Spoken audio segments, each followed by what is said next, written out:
আপনারা সকলে অবগত আছেন যে টালমাটাল বিশ্ব রাজনৈতিক ও অর্থনৈতিক পরিস্থিতিতে বাংলাদেশের সামষ্টিক অর্থনৈতিক ও রাজনৈতিক পরিবেশ, বিশেষত ব্যবসা বাণিজ্য, বিনিয়োগ, রপ্তানি খাত, পণ্য সরবরাহ তথা সাপ্লাই চেইন, মুদ্রা ও পুঁজিবাজার, জনজীবন, জিডিপি প্রবৃদ্ধির সম্ভাবনা ইত্যাদি ক্ষেত্রে বহুমুখী সমস্যা বিরাজমান।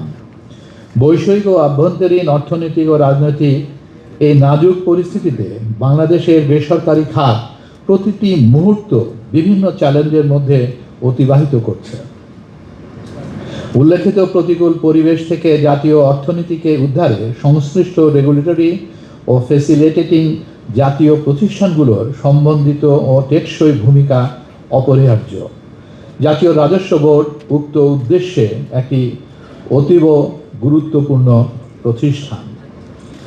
আপনারা সকলে অবগত আছেন যে রাজস্ব ব্যবস্থাপনার আধুনিকায়ন, স্বচ্ছতার সহিত নীতি অনুসরণ ও স্বাধীনভাবে কাজ করার লক্ষ্যে বিগত 12ই মে 2025 তারিখে জাতীয় রাজস্ব বোর্ডকে ভেঙে দুইটি বিভাগ করার সিদ্ধান্তে একটি অধ্যাদেশ জারি করা হয়েছে। এর ফলে সম্প্রতি জাতীয় রাজস্ব বোর্ড এর অন্তর্ভুক্ত সকল দপ্তরসমূহের কর্মকর্তা কর্মচারীদের মধ্যে অসন্তোষ দেখা দেয়।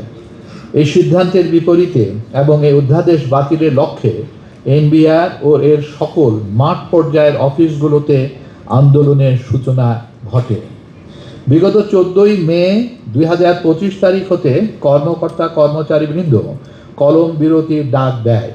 এই সময় থেকে নানা আলোচনা ও বৈঠকের পরেও এর সমাধান না হওয়ায় ধীরে ধীরে এই আন্দোলন এনবিআর সহ এর অন্তর্ভুক্ত সকল দপ্তরসমূহে দৈনন্দিন কার্যক্রমে অচলাবস্থার সৃষ্টি হয়। বর্তমানে এই আন্দোলন আরও কঠিন রূপ ধারণ করে এবং উক্ত দপ্তরসমূহে শনিবার অর্থাৎ আজকে থেকে কমপ্লিট শাটডাউনের ঘোষণা দেওয়া হয়, যা অত্যন্ত উদ্বেগজনক।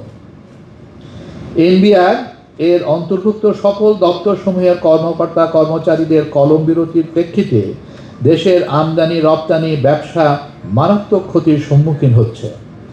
উক্ত দপ্তরসমূহের কার্যক্রম সকাল 9 ঘটিকা থেকে দুপুর 12 ঘটিকা পর্যন্ত চালু থাকায় প্রস্তুত রপ্তানিকারকগণ যথাসময়ে আমদানিকৃত কাঁচামাল খালাস করতে পারছেন না।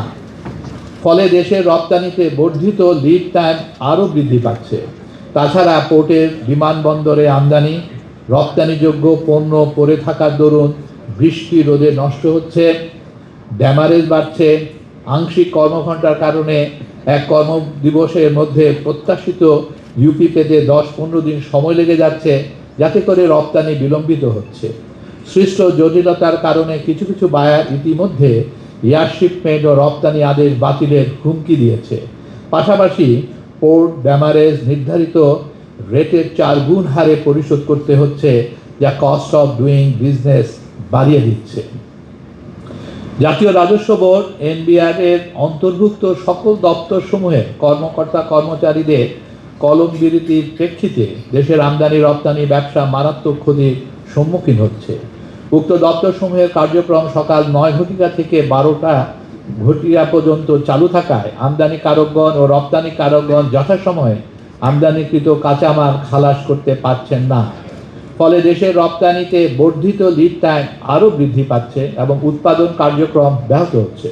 তাছাড়া বিভিন্ন বন্দরে আমদানি রপ্তানিযোগ্য পণ্য পড়ে থাকার দরুন বৃষ্টি ও রোদেও নষ্ট হচ্ছে। আংশিক কর্মঘণ্টার কারণে এক কর্মদিবসের মধ্যে প্রত্যাশিত ইউপি পেতে 10-15 দিন সময় লেগে যাচ্ছে। এতে করে রপ্তানি বিলম্বিত হচ্ছে। সৃষ্ট জটিলতার কারণে কিছু কিছু ক্রেতা বায়ার ইতিমধ্যে এয়ার শিপমেন্ট ও রপ্তানি আদেশ বাতিলের হুমকি দিয়েছে।